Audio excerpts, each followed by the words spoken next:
Welcome to episode 8 of Talent Hub TV. We're here with Bec Aichholzer today, and we've got a lot to talk about. So we're discussing the Golden Hoodie, all of the good work you do in the Salesforce space across Australia, mainly in Brisbane, and hear about your plans for Dreamforce. So first off, could you tell us a bit about your background and I guess where you are today in the world of Salesforce? Sure. So I've worked for QIC up in Brisbane for about 8.5 years. And 4.5 years ago, we were looking for a solution that actually helped our sales team be more productive and make more sales, which is always important of a sales team. Of course. And so we replaced an old solution that we had that was a very rudimentary, CRM with Salesforce. Went through the whole RFP process and replaced it with Salesforce.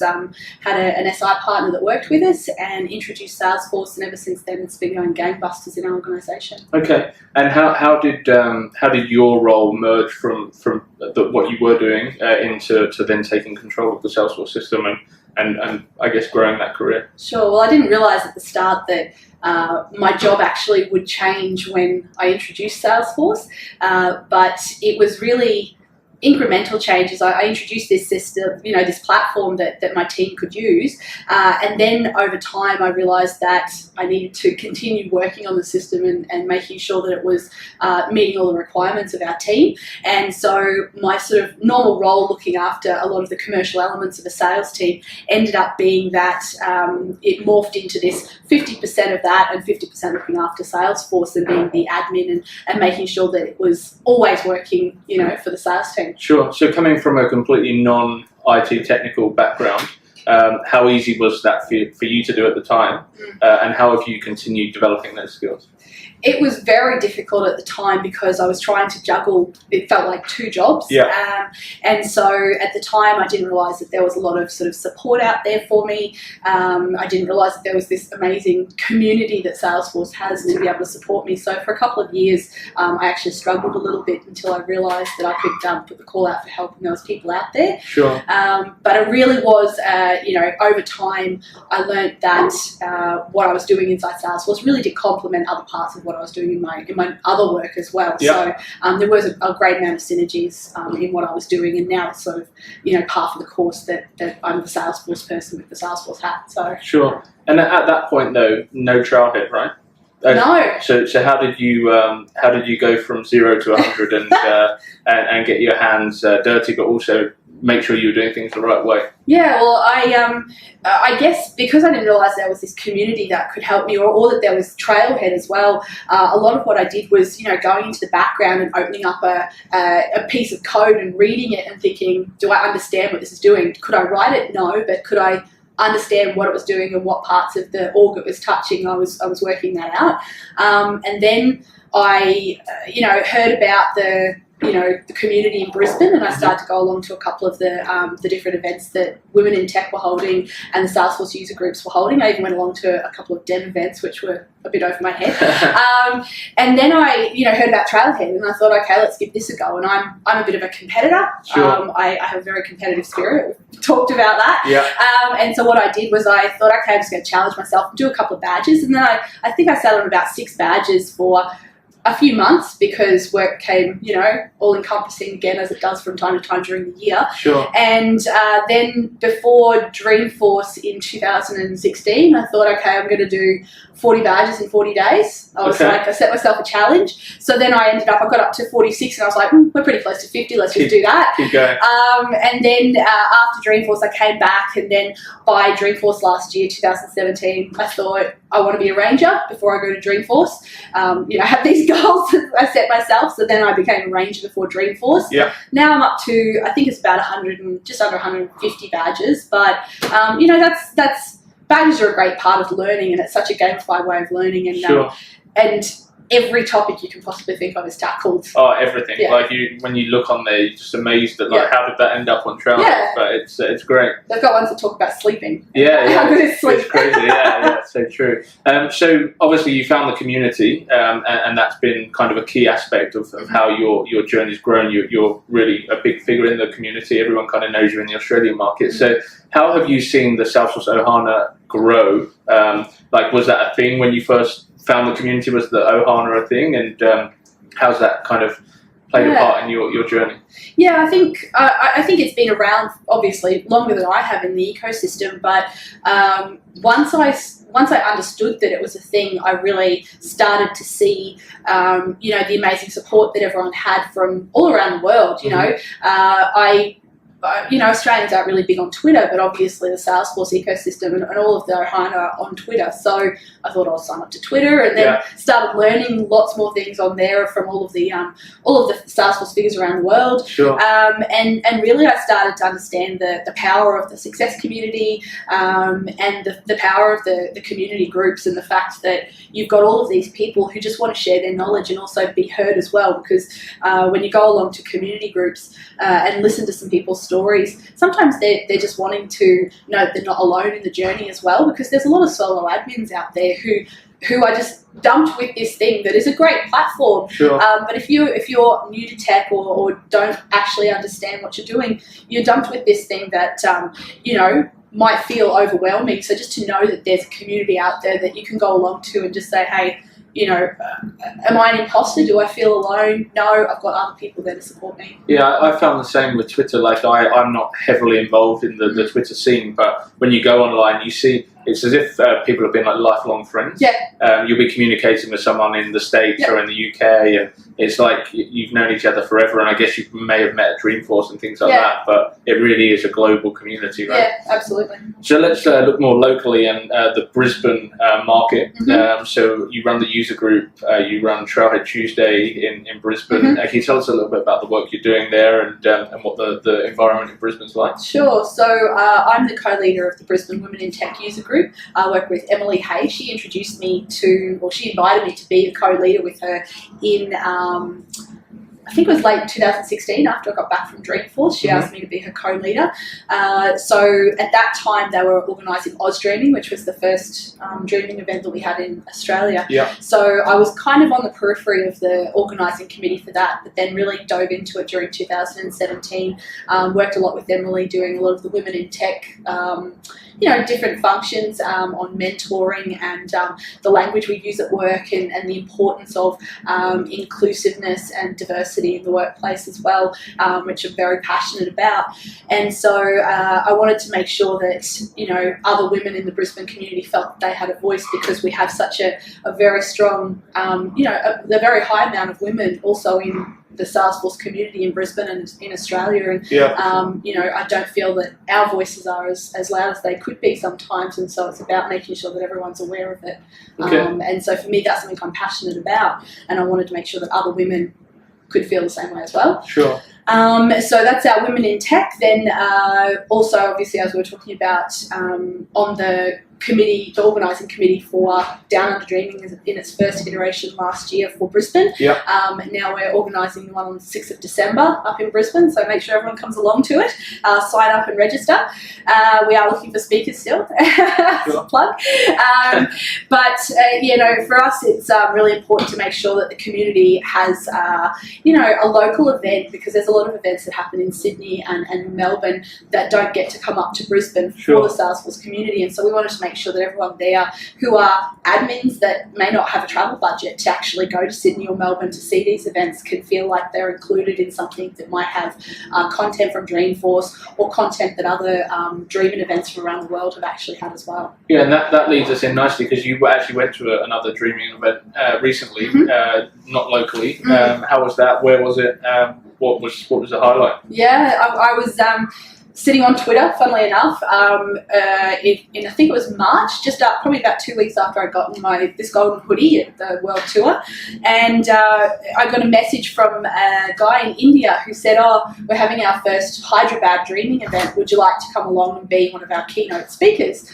I thought, oh my God, this is a bit crazy, and it was just a direct message as well. It wasn't anything formal, and I had to question whether it was real, and it sort of had a bit of a look into myself, and I was like, do I think I could do this? Because again, as a woman in tech who feels like an imposter sometimes because I don't have the deep technical background that others do, I thought that maybe they'd got the wrong person, but I thought, let's just do this. So I my husband wasn't able to go, so I asked my dad to come along with me, and I flew into Hyderabad, got in about midnight on the Thursday night, and spent 3 days there before I flew back, and it was a crazy 3 days. I got to meet so many people in the Hyderabad community, in fact in the greater Indian community as well. They've got such a thriving community over there, so many developers. And they really wanted me to talk about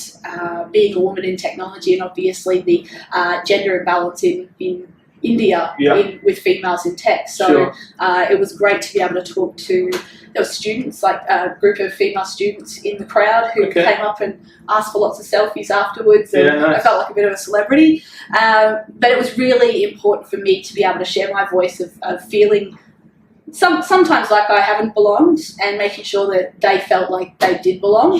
And that was important for me to share that. Yeah, and I mean they're crazy for Salesforce, right? And crazy for it. Like the when you see the meetup events there, or the dreaming events, and there's just so many people, and it's such a great following.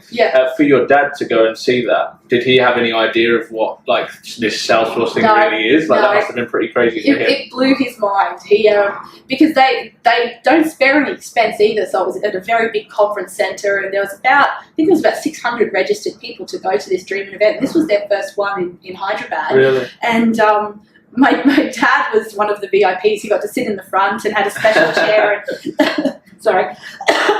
They were so lovely to him and welcoming as well.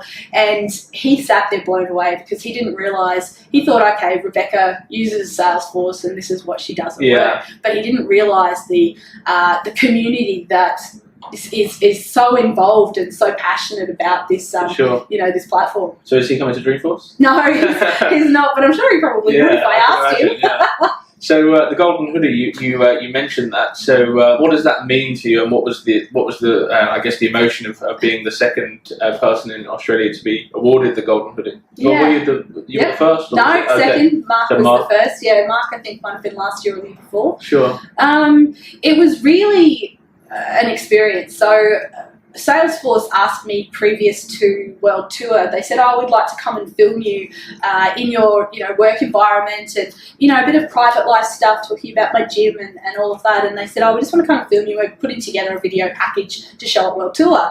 And I thought, well, this is an honour because I knew Mark was going to be the other person in the video with me. And I thought, well, it's nice to be up there next to someone that's got a shiny jacket and have myself put forward like that. So I, jumped in with both feet, and they came and they did about a day and a half of filming, which I thought was crazy.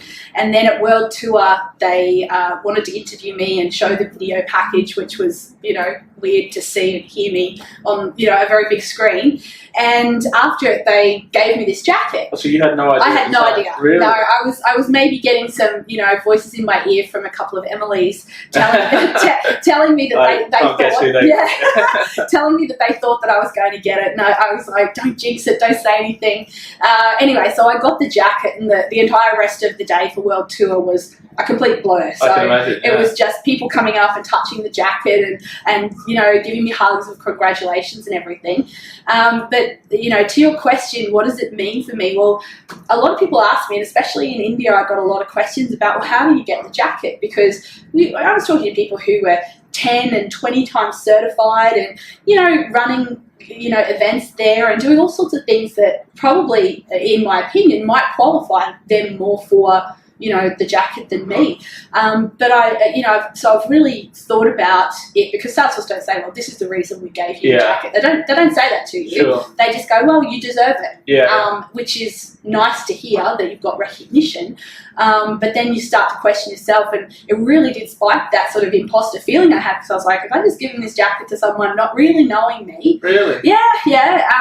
But then the more I've thought about it, and especially since I got the jacket in March, the amount of times that I've been able to work with different people in the community probably is the reason why I've been given the jacket, and I think it's because of my community spirit. Oh, for sure. I think that's what it is. Yeah. Because I've been to Perth this year, and I've talked to the dev group over in Perth. I've just been down to the Sydney user group a couple of times this year, and I really just think that, if anything, it's because of my constant and unwavering support of the community, of the women in technology, and solo admins, and being the voice for them has been very important to me. Yeah, and you've mentioned the imposter word a few times, and obviously that's something that has to be addressed, right? That's something that a lot of people out there are feeling. So what, and not just women, but let's target the women in tech or people aspiring to work in technology. And make a name for themselves, or what's your advice to those people out there? That you're not an imposter. I mean, it's very hard, and even me sitting here with this jacket, sometimes it's hard to feel like you don't fit the mold, because we so often see young males, white, wearing hoodies, no offense, but that you are more of a stereotypical tech person than I am. I'm not.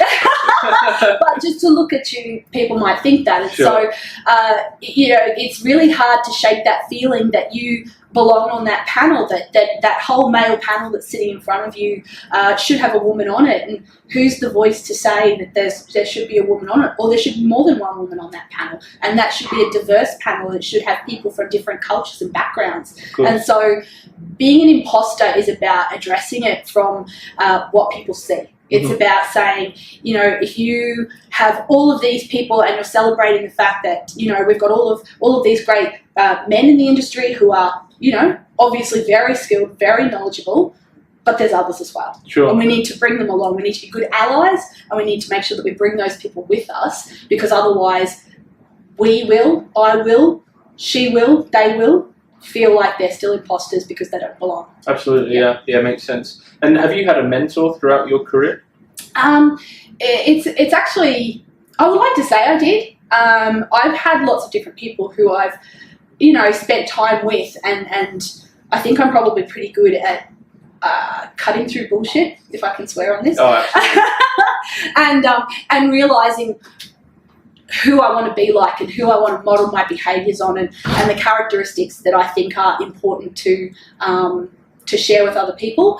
And so for me, I've spoken about Emily Hay a couple of times. She's been a really great rock for me, introducing me into the women in tech community and embracing me, and giving me great advice. And even last night I was, messaging her, asking her about a particular issue, and she's just for me, she creates a really calming experience when I'm talking to her.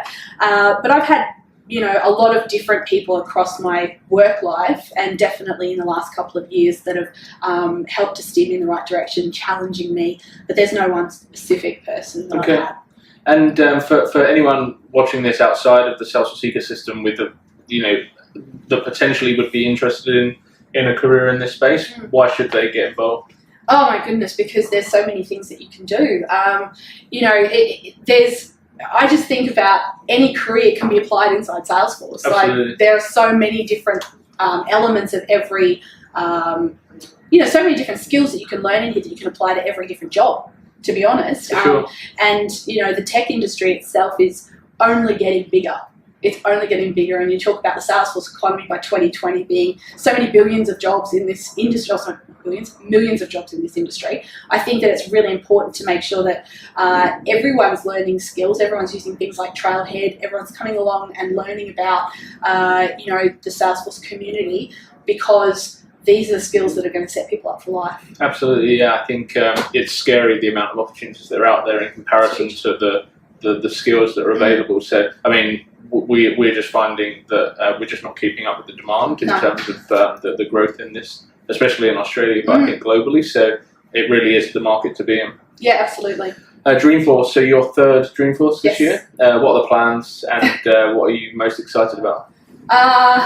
I'm very excited to finally sit a cert. So that's one of the things that everyone asks me with the gold jacket. They ask me, well, how many certs do you have? And I don't have any. So, and that's, again, probably part of that imposter syndrome, is trying to legitimise myself by having a cert. I don't really need to do it, because that's not what I do at work every day. Sure. But for me, I set a goal at the start of the year to have a cert by the end of the year. So I'll be sitting that on the first day of the day before Dreamforce. Feeling confident? Considering I only signed up last weekend, we'll see how we go. It's on TV now. I'm committed. There's no hiding from that. I've sat a few exams and like a few of the practice exams and things like that, and keep scoring pretty well and highlighting the areas that I don't know so well. So that's really good. But the rest of the week, I've set myself a goal to meet a few people. Last year, I got a selfie with Mark Benioff, so that was pretty cool. And you were able to fight through the security. Well, yeah, I kind of got through the security. It was an elevator photo, an escalator photo with Mark Benioff and Lars from Metallica in it. So I feel like it's the most epic selfie that ever was. But this year, there's a couple of other, key Salesforce people that I really want to meet and spend some time with. I haven't met Tony Profit. I very much want to meet him.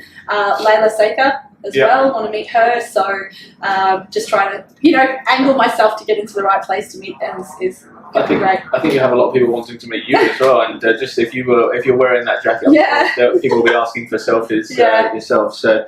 Well, it's been great to have you on the show. We've really enjoyed it. We're excited to catch up again in Dreamforce, and good luck for that certification. Thank you. And we'll also put some information around the events that you run in Brisbane, so people can join and get along to those. Great. Thank you very much. Thank you. Cheers. Thank you.